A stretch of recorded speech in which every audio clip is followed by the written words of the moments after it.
So today we're going to talk about the movie Trap, which was released this year about a couple days ago. I caught it on Friday, but I needed to really think about how I felt about the movie. Now, I gave the movie 2 stars, but the reason that I gave it 2 stars is because of the fact that I felt like the movie had a great and interesting premise, enough to get audiences into the seat, but to me it failed to execute why they should stay. You know what I mean? Like, the character is, very, very strange. He's a very bizarre guy, like the way he comes off, and I get it, because he's supposed to be a serial killer. By the way, this is going to be a spoiler review, unlike the other, just because there's a lot of reasons why I didn't really like the movie, and why I gave it the review I gave it. And personally, this is a movie I would think that you should just kind of wait to see on TV. Yes, I know you should rush out to the theaters, and I say that, but I would say just wait a little bit on this one, personally. So like, the movie, he's basically a serial killer known as the Butcher, but he's also a dad. And so he takes his daughter to this concert where her favorite artist, Lady Raven, is, and it's actually played, the actress is played by M. Night Shyamalan's daughter, his oldest daughter. And he even has a cameo himself in it, which I'm just like, oh, I knew it. I knew this bastard would be in it. But like, you already told the twist, you know that he's the serial killer. You already know that from the trailer, and you just know it from just the beginning of the movie, right? And so, the whole movie is basically they're trying to get him, trapped, as the title says, and they're trying to get him basically to, have nowhere to run and give himself up to the Fed, to the police. But you spend a long time with him trying to devise plays of how he can go about escaping them, and so, he has a lot of diversion tactics. But one of the things that really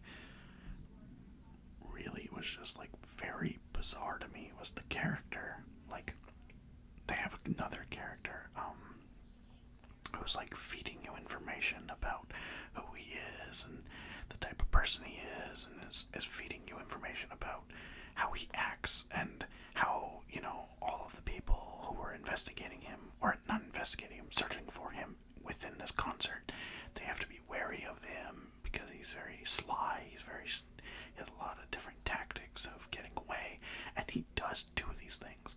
But the thing is that every time the character spoke to anybody, I was just like, oh, so he's the killer? Because, like, the thing is, the crew at the venue, at the concert venue, they're all informed of who he is, and they're all informed about a lot about him. And the thing is, he doesn't really do that good of a job to try to just, like, blend in with everybody, because he'll have a conversation with someone, and, like, he'll talk to the people, like, so bizarrely, where, like, he's trying to be calm and he's trying to be normal and stuff like that, but, like, every freaking sentence that this guy says to someone is just such a red flag to me.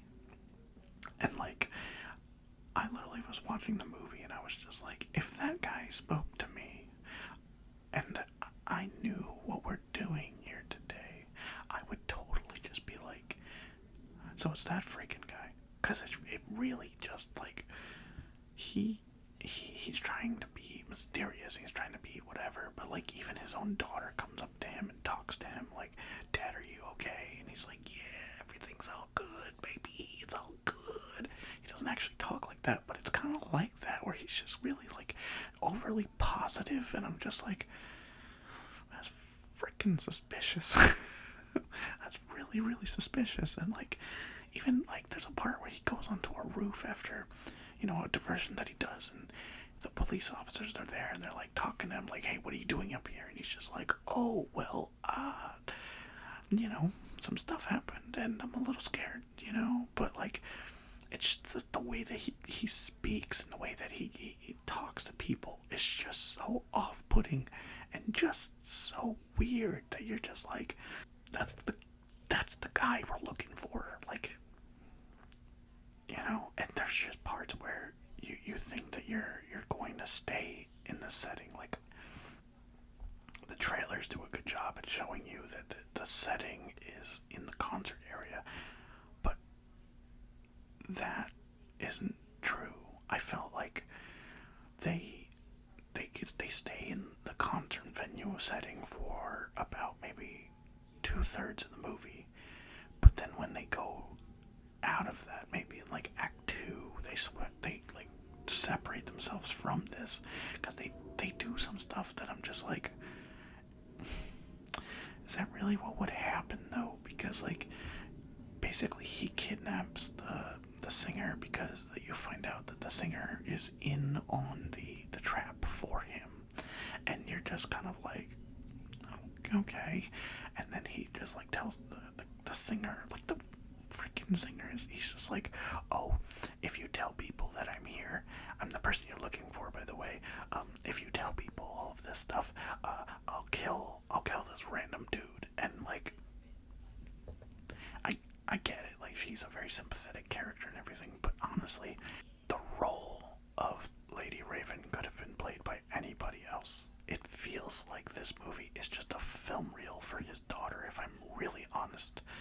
Because, like, not only is it original music by her, but she plays Lady Raven, and then just like, they have like scenes where they leave the concert venue, and then they go to his house, and like, I'm sitting there and I'm thinking like, oh, okay, so maybe the family is in on this, because they come off so bizarre themselves. Like, when they introduce themselves to her, the singer, and like, I was hoping that you would lean into what's going on today with parasocial relationships between, fans and celebrities and stuff.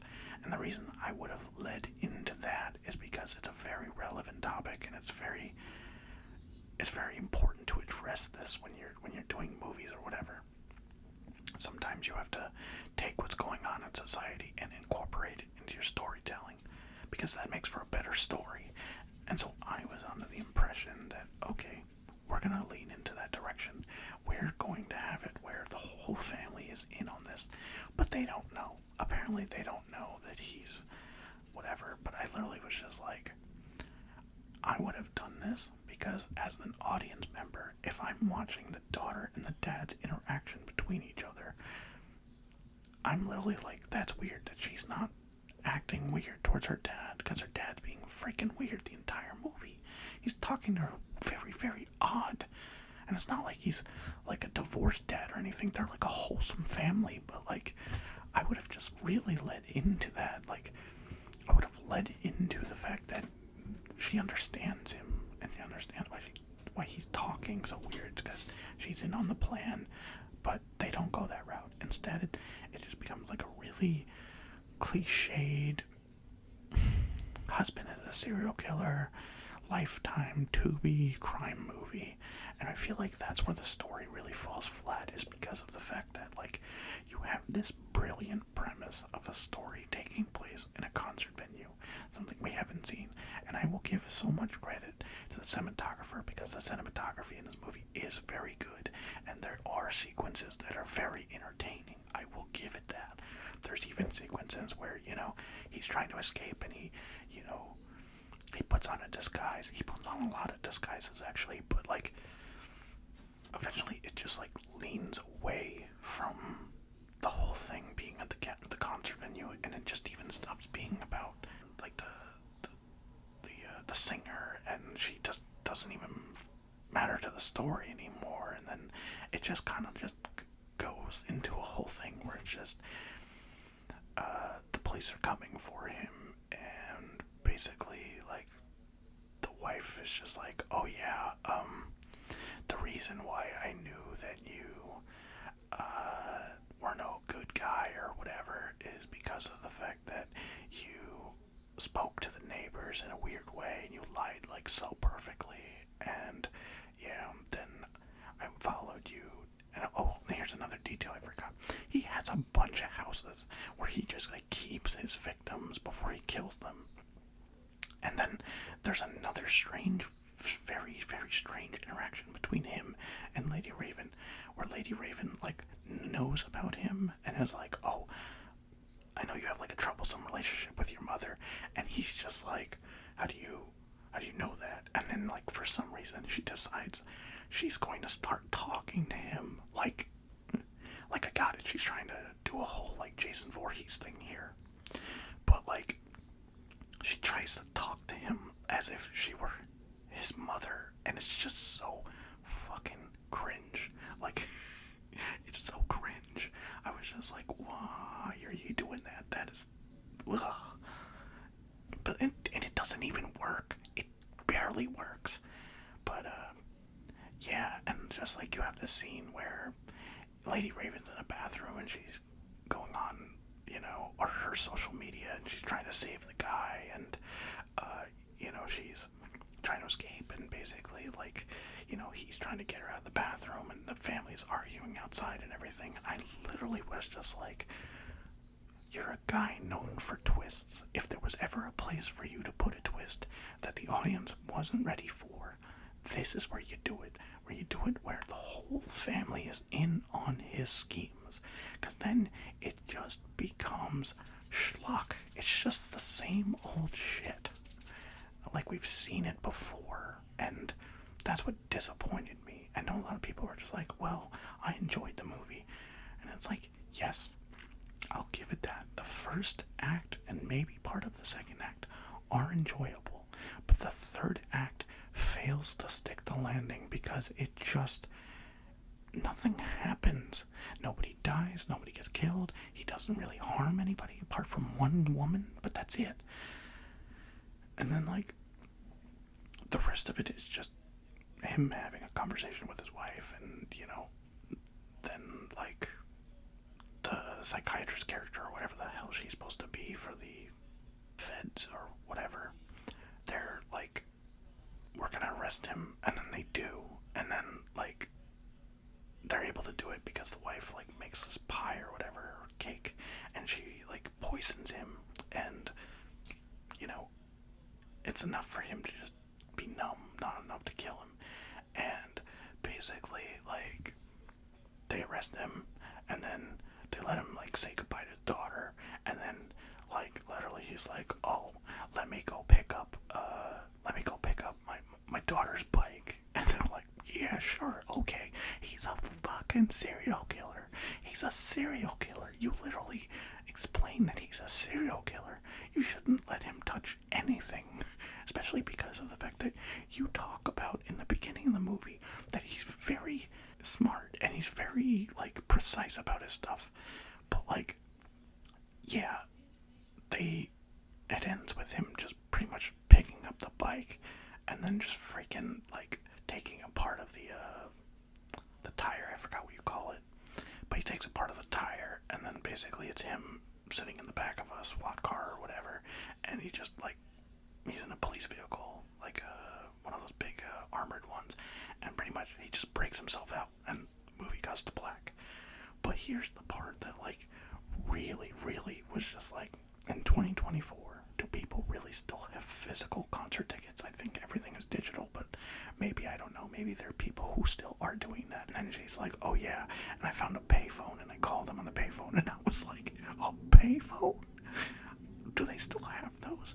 The movie takes place in Philadelphia, so somebody in Philly, around, like, I think it's like South Philly, let me know, do they still have payphones there? Because, like, I was dumbfounded by that. I was like, if this movie was filmed in, like, the 1990s, 1980s, sure, I'll believe it. I'll play into the story, but, like, that part just threw me out. But, yeah, there's not really any twist that you would, like, expect from M. Night Shyamalan. And, like, if there was ever a movie that needed it, it was this one, because it just feels like I watched something and, like, it ends, and I was just like, that's it? Like, it just feels like a nothing burger. And a nothing burger is like a phrase that we would use in my screenwriting classes, where a story has something of significance, or there's bits and of pieces of the story that are very significant.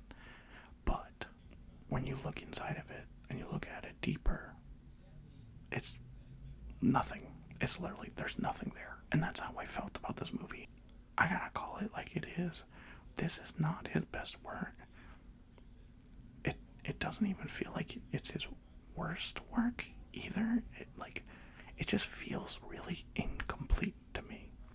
But anyway, guys, let me know how you guys thought about Trap. If you guys saw it, did you enjoy it? Did you like it? This is just really more or less my opinion of the movie. How you feel about the movie is how you feel about the movie, and that's okay. We're all entitled to it. Maybe you had different reasons why you liked it. Maybe someone could explain to me something like, oh, well, you just didn't pay attention to certain parts of the movie.